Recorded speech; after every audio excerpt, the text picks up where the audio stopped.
Okay. All right, so for this first part here, Shane was saying that the top equation flips because it's the less positive one, bottom one stays. Don't forget, before we put them together, we got to make our electrons be equal and opposite. Jan, that means we're going to have to do what to the bottom equation? Well, times it by 3. Times it by 3, which is going to make that a 3, that a 12, that a 12, and that a 6. All right, so then we're going to go and add those up. All right, I see the C2H5OH. It's not anywhere else. So it stays. Plus, I see 3 waters here and 6 waters here. So these guys go, and that's going to become a 3 on the right side. I've got 3 O2s on the left and none on the right, so those stick around. 12 H pluses here and 12 H pluses here, so those will cancel. 12 electrons here and 12 electrons here. Those will cancel. So now we go to the other side. Looks like I've got 2 CO2 there plus the 3 H2O. All right, so there's our equation. And they wanted the E cell for the overall reaction. Alexandra, how might we get the E cell from the stuff that we see up above? You just add the two numbers together. Yeah, so we're taking the 1.229, and because we flipped that top one, what happens to its E cell? It becomes a positive. Yes, it does. All right, so we take those two. All right, we're going to add those together. All right, when we go and do that, we're looking at 1.229 plus the 0.085. All right, so we're looking at 1.314 volts. All right, and that's what's going on for letter B. Into letter C. All right, letter C is asking us a 10 milliliter sample of the C2H5OH is put into a cell. The cell produces a current of 10 amps for 20 seconds, at which point the ethanol has been consumed. Calculate the charge in coulombs passed through the cell. So the only time we see amps, all right, for a problem is when it is what style of problem, Elena? What are you thinking?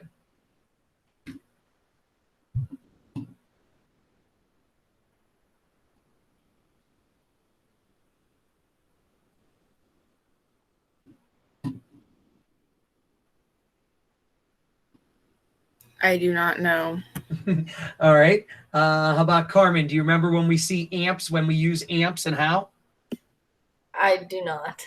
All right, let's open it up to the field. Anybody remember when we use amps? The brackets. It's in a bracket problem.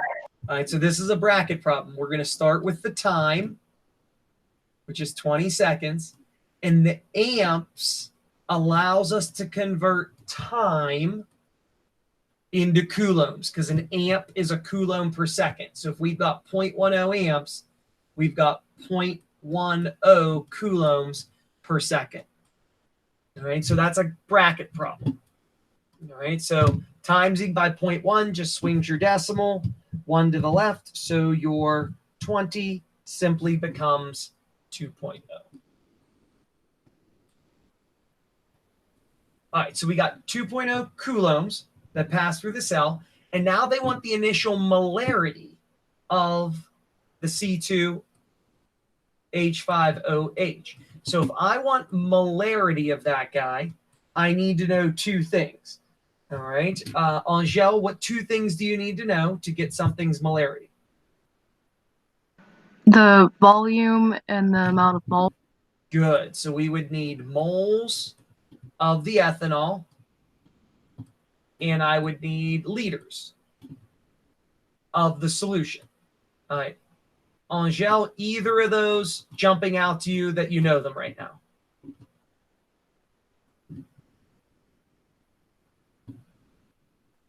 The volume is... Agreed, right?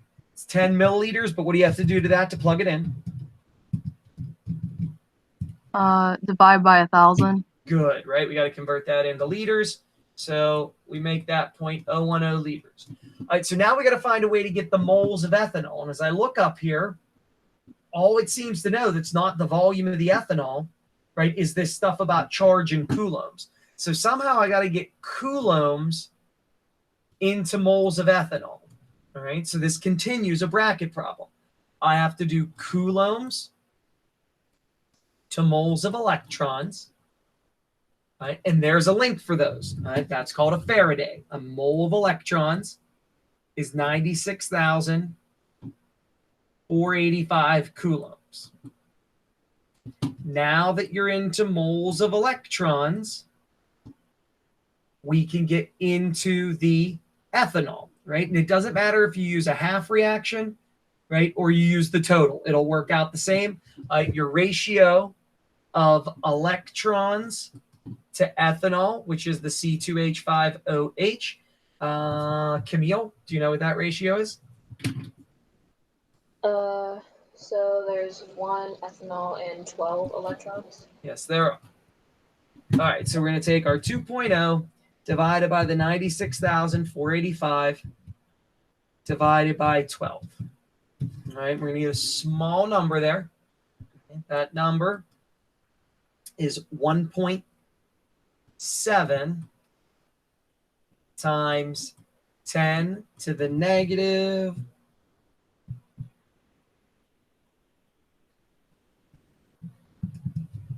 Sorry, I was counting. Times 10 to the negative 6th.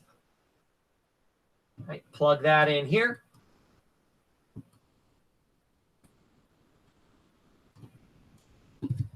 So we divide that by our 0.010. And we're going to go ahead and get a value of 0.00017 for our molarity.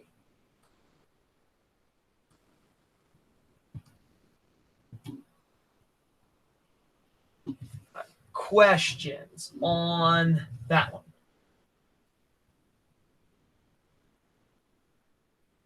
Okay. All right, so a little review there of how to do bracket problems with amperage in seconds. Like I said, you wouldn't see it like that, right? But they could come out and tell you, you know, an amp is a coulomb per second. They could give you the conversion and say, well, this is just a conversion problem because we gave them to you. So I want you guys to be prepped for whatever might come your way. All right, so into the bottom part. It says an alternative approach to determine the concentration was based on the reaction you see here. All right, and they have that reaction. And it says a solution has an initial C2, Cr2O7, right, molarity of 1.0 times 10 to the negative third, and an initial concentration of the ethanol is 0.500. Right? It contains enough strong acid, which is your source of H+, to keep the pH essentially constant through the reaction. Student places the sample in a cuvette, has a path length of 0.50 centimeters, puts it in a spectrophotometer, sets to measure the absorbance at 440. Right? Cr2O7 is the only species in the reaction that absorbs light, and the absorbance is monitored as it proceeds. So now we've got this list of the time that the reaction was occurring and the absorbance of this guy up here, the Cr2O7. So a couple things with understanding what you're looking at. The absorbance is decreasing because the Cr2O7 is a reactant. It's getting converted into product. All right.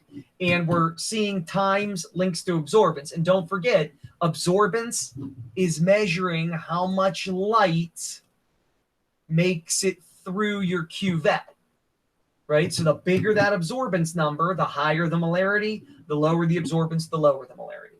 All right, so they want you to say then, what's the value of the Cr2O7 at 1.5 minutes? All right, so a lot of times you'll see this presented in like a Beers-Lambert plot, right? We'd have one of these guys where they had molarities on the bottom and absorbance, and then we have our graph like we did the other day. And you'd look at your absorbance and you say, okay, I go over and I drop down to get my molarity. So you sort of have that, right? But we don't have the whole line. So what we do have, though, are all the miniature points on the graph. Right? So what we can do is we can set up a proportion for this. Right? We know that at a time of 1.50 minutes, we want the molarity of the Cr2O7. We know at 0 minutes,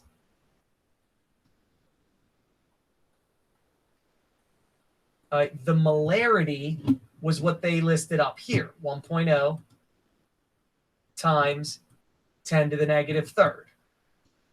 Right? And if you start doing your math on that, you're going to start realizing I have 0x, something's not right. So that's okay. Then I'd say, okay, well, what other proportion could we set up? Well, let's use the absorbance, right? Because we know absorbance directly relates to molarity. So let's use the molarities at that point. So at 1.50 time, I know I've got 0.553 for my absorbance, and I still want to know that molarity. And at time 0, my absorbance was 0.782, and I knew the molarity at that point was 1.0 times 10 to the negative third. And that's going to be able to generate me a number I can work with. So if I solve this guy for x, we just take the 0.553 times 1.0 to the negative third. Right, just cross multiplying here. So then I'm going to divide by 0.782. Right, and I end up getting 7.1 times 10 to the negative fourth for the molarity. So that's how we could get letter D. Okay, and I sort of did it a wrong way. So if you were trying to use the proportions at the top, that you'd realize over here, like I can't have it at 0x. You'd be dividing by 0 and something was awry. So that might happen to you in real life. Then just think, okay, well, what else could I do? All right, so use what's at your disposal. All right, so in E, it says a student runs a second trial, but this time uses a cuvette that has a path length of 1.00 centimeters. So our original path length up here was 0.50 centimeters. So now I'm using a cuvette whose path length is 1.0 centimeters.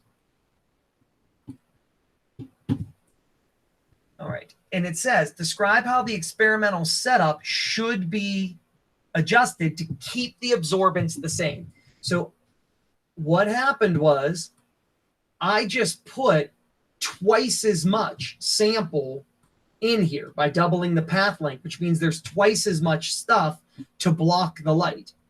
If I want the absorbance to stay the same, I want the same amount of light to go through, what do we have to change about this stuff in here to make the same amount of light go through if there's twice as much of it now?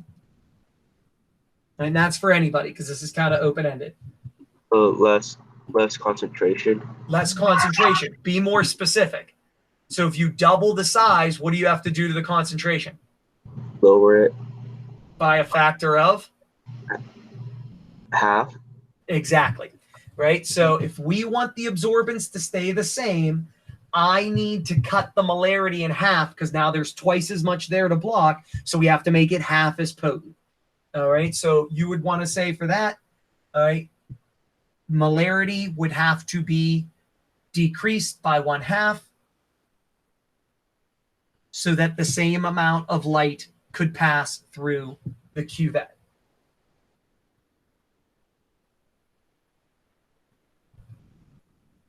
Questions on that one?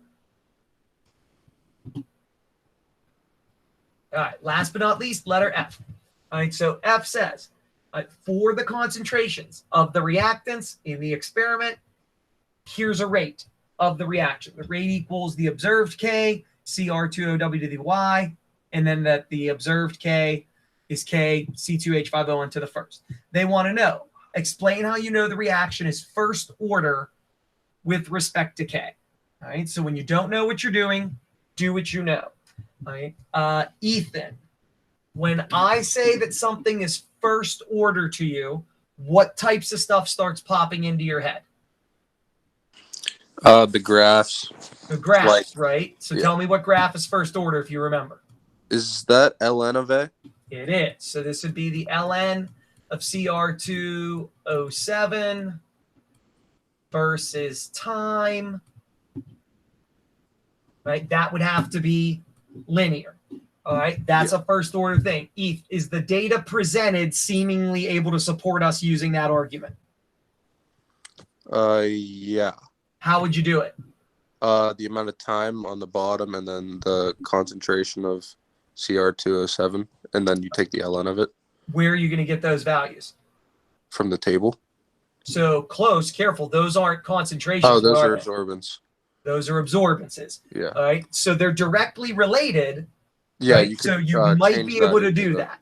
All right. So Eth said, hey, I can graph time down here, and he might try to create his own graph to see if it's linear. All right. And you would have a graphing calculator, and you could plug that in and you could try. So there's one method we could try. Anybody remember anything else about first order that we use to confirm stuff? Have a constant half-life. Constant half-life, right? So first order also has constant half-life, right? And we use that whenever we don't have graphs. Remember, if they don't give us the ln graph and we just have a concentration versus time graph, sometimes we can do that. Even if it's not linear, we would look to see, okay, time does this, concentration does this. Oh, I thought you were bringing me a pretzel. I'm sorry. Okay. So we could check. And remember, absorbance does relate to concentration directly. So we could do that as well. So if you take a look, all right, what is half of 0.782?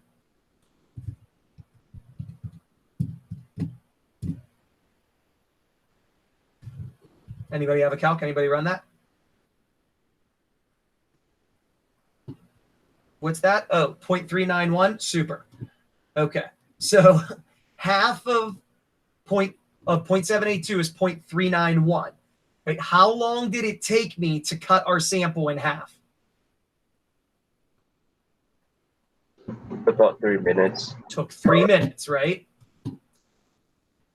All right. So if 0.391 gets cut in half again in 3 minutes, we confirm first order half-life. So 0.391 cut in half is 0.196, right? What time do we see where that has a close absorbance? 6 minutes. 6 minutes. So sure enough, first half-life took 3 minutes. Second half-life took 3 minutes. We could do that to confirm it as well. And the only reason I bring that one up versus Ethan's is that's much, much faster, and I don't have to do a ton of math in my calculator to do it.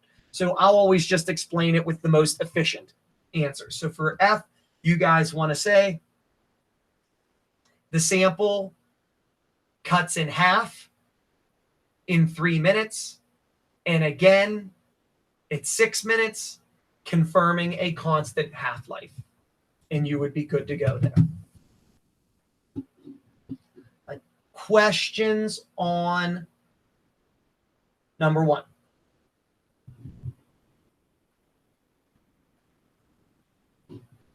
Okay. And if you asked me to say, do I think that was easy or hard?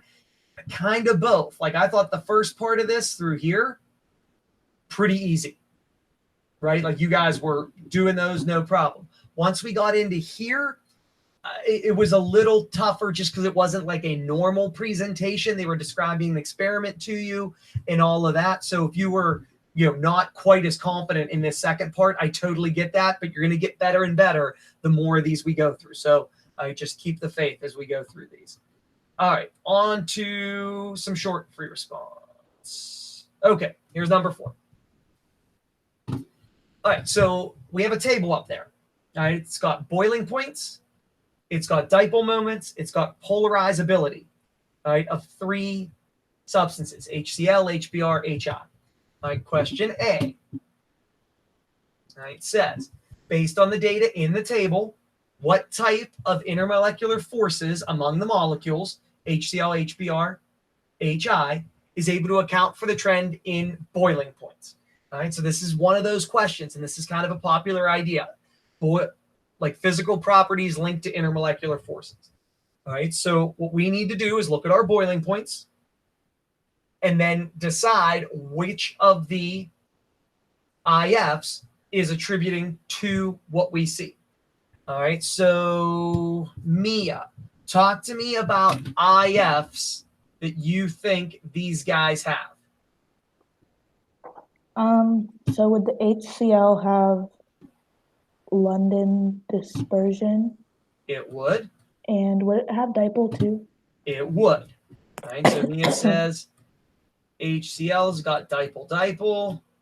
It's got London dispersion. All right, Abby, how about HBr?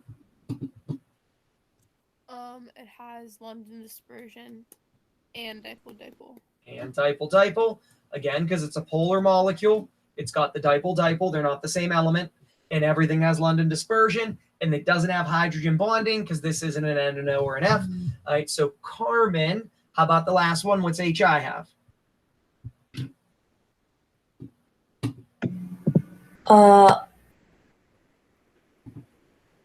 Wait, what? Oh, what IFs does HI have? Like what we just did for these two. Dipole, and London dispersion. Exactly. So we don't seem to be any further ahead than when we started because they all have the same IFs. All right, so they're asking us which of them is going to account for the boiling point. All right, so if we look at our table, which column is talking about the dipole forces, do you think? Mia, what do you think? Is it the one that says dipole moment? Agreed, right? All right, so the dipole moment column's telling us about their dipole forces. All right, so I'll say dipole moment there. All right, and then Elena, what do you think then's telling us about the London dispersion? I'd say probably the one that says polarizability. Exactly. And we could do it from process of elimination, but right, I'm always pounding on you guys. More polarizable electron cloud links to London dispersion. All right, so these two columns are numeric representations of these forces. All right, so the boiling point from HCl to HBr to HI is doing what, Shane? Increasing. Increasing. So the dipole moment column is doing what? Decreasing. And what's the polarizability doing? Increasing. So which of those columns links to our trend? Polarizability. Which we know represents which intermolecular force? London dispersion. There it is, right? So this is like a number confirmation of the whole more polarizable electron cloud. So you guys would just say, all right, the polarizability / London dispersion accounts for the increasing boiling point. Right? If we looked at the strength of the dipole moment, right, the strongest dipole is the HCl. We'd expect it to have the highest boiling point, and it doesn't. So the dipole moment mustn't be the determining factor. It's got to be our more polarizable electron cloud. All right, so that's what's going on in A. All right, in B, it says, based on the data in the table, a student predicts that the boiling point of HF should be 174. So it's saying we drop HF into the mix, and it went 238, 207, 188, and we're going to say, 174, right? Because HF would live above Cl on the periodic table. But in reality, its value is 293, right? So it ends up being bigger than all of them, right? All right, and they want to say, what is the failure in the student's prediction in terms of the type and strength of IFs among the molecules? Ethan, what are your thoughts on that? What's wrong with the kid's prediction and why isn't it working?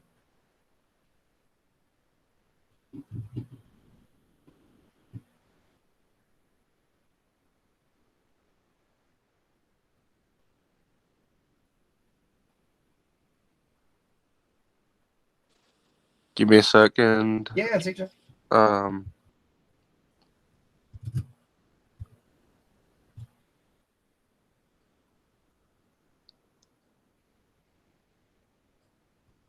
The boiling point was wrong, right? Yeah, right. So the boiling point's way higher than he's expecting it to be, based on what we're seeing. So if they're asking like what IFs are going on in HF that are making things go haywire? The dipoles, like it just has like a much more polarizable electron cloud than he.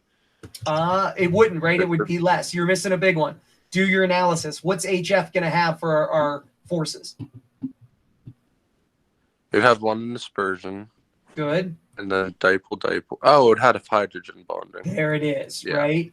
So it's got a hydrogen bond because all of a sudden this is an N and O or F. That's why we're seeing such a high boiling point. So you guys would want to say HF possesses a hydrogen bond, which is even stronger than any other force listed. So it raises the boiling point substantially. Right, so the key to these ones is looking at the IFs of the substance every time. They bring in a new substance, list its IFs because it's probably going to be part of what's happening. All right, into C. It says a representation of 5 molecules of HBr in the liquid state is shown. In box 2, draw what it looks like after it's vaporized. All right, so Abby, if we're going to vaporize this thing, what happens to molecules when we vaporize them? They like start to move faster and then like go up, I guess. So I heard move faster, but I couldn't hear anything else you said. Wait, is the box like closed or is it open? It's a closed box, so they can't go anywhere. Oh, so they're gonna like bounce off the walls and stuff. Like they're gonna move around. They're going to move around. So talk to me about distance between them. What are they going to look like? They're gonna be more spread apart. More spread out. Talk to me about the actual structure. Should these guys stay together or will they be apart? Like, should the blacks disconnect from the open circles? No, they should disconnect. Exactly, right? So the blacks stay connected. We don't change what the molecule is, right? Because that's a reaction. We're just undergoing a phase change. We're just separating them out. So if you guys drew this, you should still have 5. None of them escaped. They should still be connected to each other because we didn't break any bonds. They didn't say it decomposed. They just said it vaporized. And phase changes are about breaking IFs. So now they're all spread out. All right. And that's what's going on for letter C. Questions on that one for you guys? Okay. All right. Finishing out the day with number 5. All right. So in number 5, it says answer the following questions about 2 isomers, methylmethanoate and ethanoic acid. Molecular formula is C2H4O2.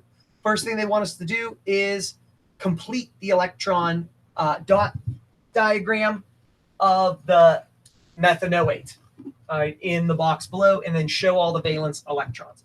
All right, so Alexandra, what is it they want us to do?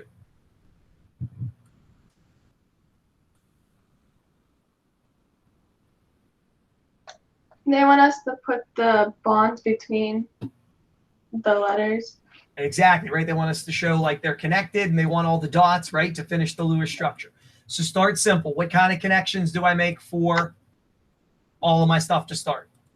A single bond. Single bond, right? So I'll draw those in red. So here's a single bond connecting each. All right, Al, what do we usually do next? And then we see how many electrons they have. Yeah, now we go into the electron bank, right? All right, so I've got 1, 2, 3, 4 H's. That's going to give me how many? 4 electrons. Good.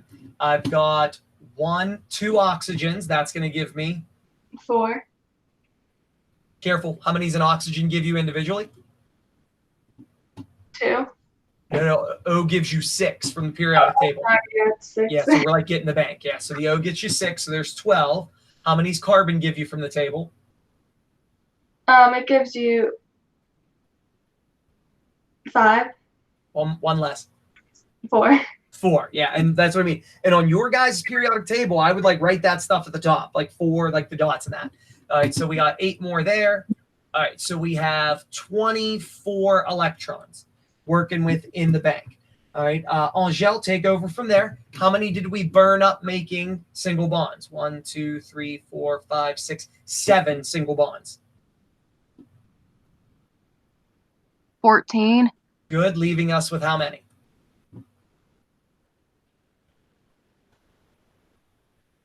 Uh, 10. You got it. All right, so we have to assign 10 dots to this picture. All right, Camille, take over from there. All right, should I give any to the hydrogen? No. No, and we always work outside in, so I'm not doing the ones here, right? I'll go up to here. All right, how about the oxygen? Give it 6. Good. So I've got 4 dots left. Hydrogen, No. hydrogen, No. hydrogen, No. oxygen. Yeah, give it the other 4. Okay, so my bank's all used up. Now I look to see if everybody's happy. Yundong, are all of my atoms happy? No. Who is not? But the carbon. How do we fix it? Remove 2 dots from the O and put a double bond. I like it. All right. Now, people may say, why did you do the O up here and not the O down here? All right. And the reason for that would be, what's up, girlfriend? Can we have one of these? Can you have a Cake. kebab pop marshmallow in the middle of the day before dinner? I'm feeling like that's going to be a no. No, like cake too. Well, just because you give your brother one doesn't mean that I want him to have one either. I'll tell you what, you can have them after dinner. Deal? But still, remember we're having marshmallows, and like those are technically marshmallows. I know. So what we can do is we can put them on a stick and you can heat them up over the fire that we're going to have later tonight. No, I like it. Oh, well, yeah, but you'll eat it when we're at the fire, okay? Okay. All right. Thanks, sweetie. That's gonna be after dinner. After dinner, right. Sorry, guys. All right. So why is it's this double bond on this oxygen and not this one? A reminder of formal charge, right? So this is just a good review in case you get a formal charge question. Like formal charge tells us about stability, right? So if they ask you to compare like 2 things and who's more stable than the other, formal charge is a great way.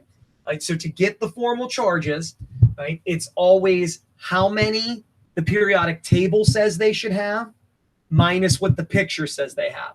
So like hydrogen gets 1 from the periodic table, and in the picture, right, in a line, you get 1 toward each for the formal charge, right? So the H is 1 minus 1, so it's a 0.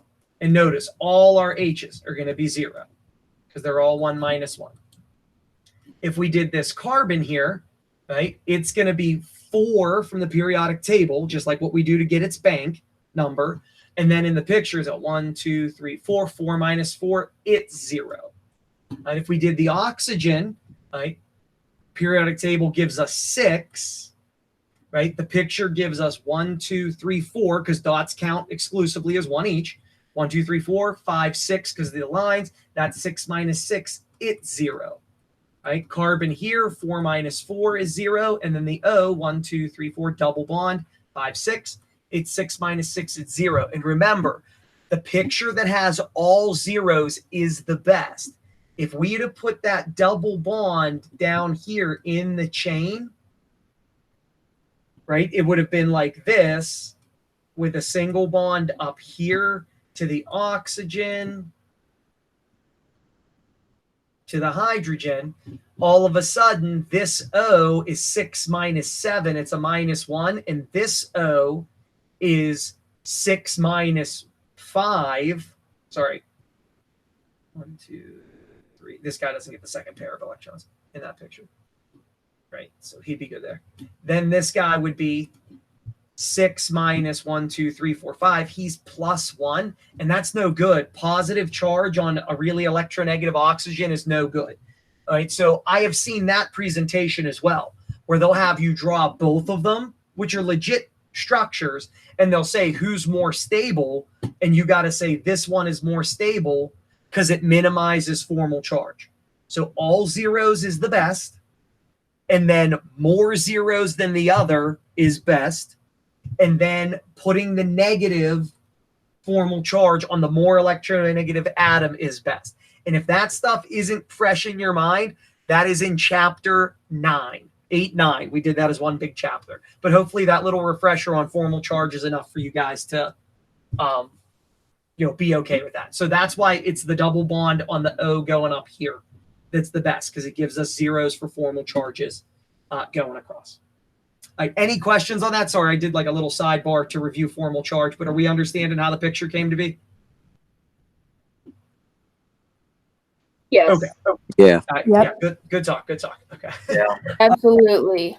Oh, you guys are just the best. sure. Okay, finish things out. Now we're into B.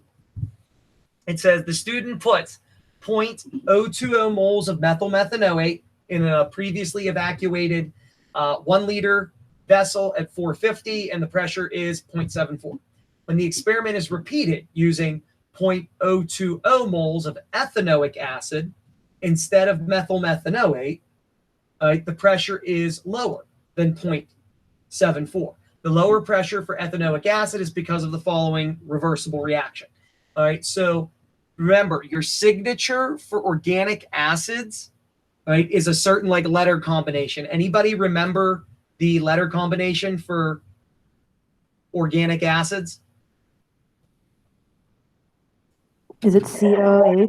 It is. So when you see stuff that's COOH, that is your signature for an organic acid, right? So the picture you guys did up there in A is not an organic acid because it doesn't have the COOH at the end, right? That's the signature group for organic acid. It put the O over here in the middle, and that's what makes it methanoate, all right, as opposed to methanoic acid. All right, but moral of the story is COOH is your acid, so this is your ethanoic acid, the CH3COOH, and it seems to be combining in this reversible process. You don't really need to know all that to answer this question, just taking a chance to review. All right, so B, assuming that when equilibrium is reached, 50% of the ethanoic acid molecules have reacted, I want the total pressure in the container at 450. All right, so based on what we have up here, all right, I have moles, I have liters, I've got temperature, right? And they're giving me some other stuff about moles. All right, I want to get total pressure. Anybody have thoughts on how we can get pressure from that information?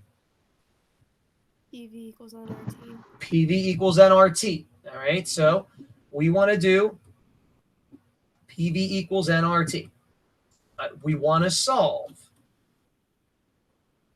for pressure, which means it's P is equal to nRT over V. Now, if we want this to be the total pressure, when we plug in N, what does N need to be?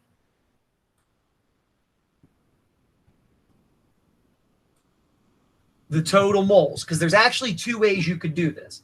You could do the individual moles of this guy and this guy. You get their individual moles, do PV-nRT separately, and then you'd get their individual pressures and add them, right? Because the total pressure would be the sum of the partial pressures. Or we can condense it. We could get the whole pressure if we do all the moles together. All right, so we're going to have to do a little bit of work to get the total moles. So let's skip that. But the rest we know, right? 0.0821. Right, our temperature was 450 Kelvin. and our volume was 1 liter. All right, so to get my total moles, all right, I have to see what's going on. And they told us we used 0.020 moles of ethanoic acid. But the trouble is, not all of it reacted. How much reacted? 50%. 50%. All right, so how much of this 0.020 reacted? Right. 0.01. 0.01, right? So we had 0.010 moles of the ethanoic acid react, which means how much didn't react? 0.01. Yeah. All right, so I've got 0.01 moles of ethanoic acid that didn't react. Right? There's the moles of unreacted stuff. Now, if 0.010 reacts, I got to figure out what it turns into, right? So they gave us an equation. We have the ethanoic acid on the bottom, and we have this other guy right over here, the CH3COOH2. All right, so you got to look at your ratio there. All right. There's one, and this is a crappy presentation of this equation because you'd look and say, okay, what's your mole-to-mole ratio? And when I first glanced at it, I said, oh, it's 1-to-1. But look at your reactants. What do you see about your reactants? They're the same. They're the same. So it's not really a 1-to-1 ratio. It's really a 2-to-1 ratio, right? Because I could have easily written this as 2 CH3COOH going to that. All right, so that's a sneaky part of this, right? So this gets converted, right? So we cut that in half. So we get 0.005 moles of the product. Right? So we could plug that in there. And do you guys see what I mean now? Why you could have done 1 PVNRT with the ethanoic acid number, and it would have gotten you 1 pressure. Then you could have done 0.05 in a PVNRT to get another pressure and added them together, and that would have been fine, right? You'd have been okay doing that. But I just figured with the space I had, it'd be easier to combine them. All right, so we've got 0.015 for our moles times 0.0821, right, times the 450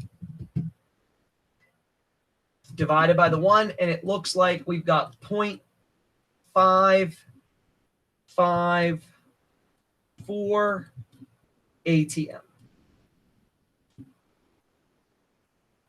for our pressure. Questions on that one? All right. Last but not least, they want us to get the KP value for this. All right, so if we want a KP value, what's the best way to usually get a K value?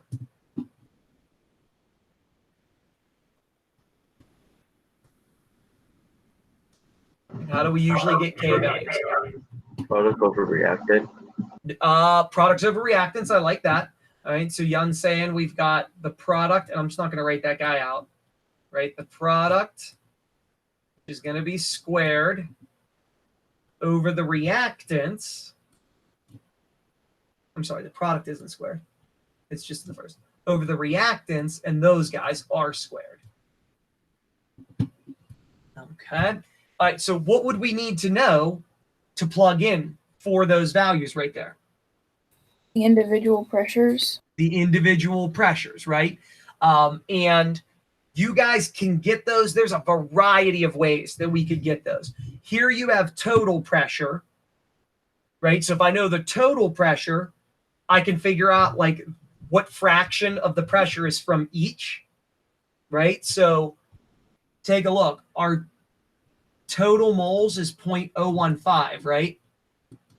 And that was because 0.005 came from the products and 0.010 came from the reactants. Think of this like fractions. What fraction of the total is the 0.010?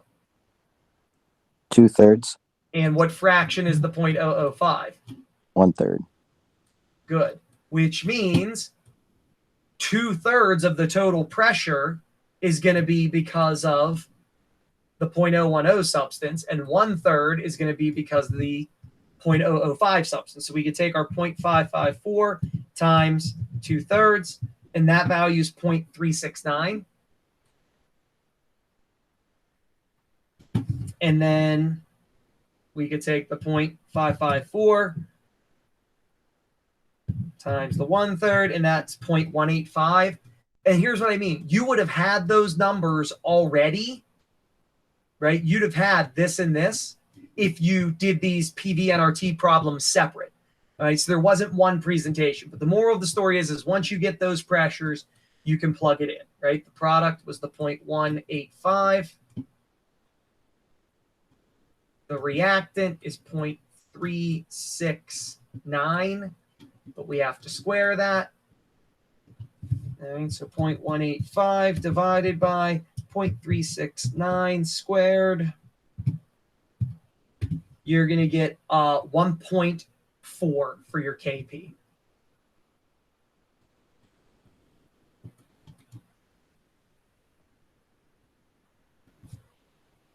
Questions on that one? Right? And there's like no rhyme or reason as I go through these as to like the point value. Like this was a short free response. There was a lot of work to be done there for you guys to be getting like 4 points on that short free response. I mean, it was pretty manageable. It was a PV-NRT problem. It was a multiple ratio. You drew a picture and you plugged into a K, but that's what I mean. So like sometimes you're going to think it's going to be shorter and sweeter and it's longer. And like that first long free response, we got through that pretty quick. So just stick to what you think is right and go with that. All right, so let me stop recording and then I can field any questions you guys have.